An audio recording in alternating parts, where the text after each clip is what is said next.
आमच्यासाठी खूप महत्त्वाचा सण आहे. सण म्हणता येणार नाही, म्हणजे एक प्रकारची एक श्रद्धा आहे आणि सगळेजण खूप छान करत आहेत. मी पण माझी पूजा पूर्ण केलेली आहे आणि खूप छान वाटलं आहे. सगळ्यांना वटपौर्णिमेच्या खूप खूप शुभेच्छा. थँक्यू. मी गोव्यामध्ये राहते, मिरामारला. आज वटपौर्णिमा आहे.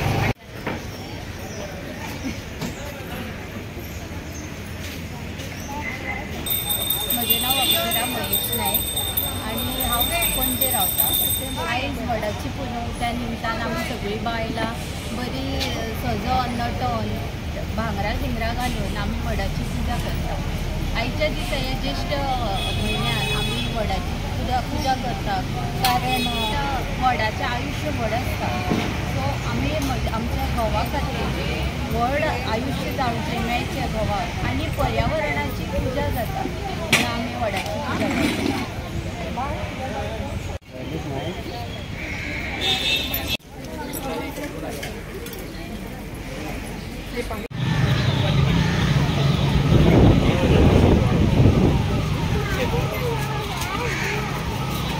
Radevam Karnavadaram Samsara Daram Daram Daram Daram Daram Daram Daram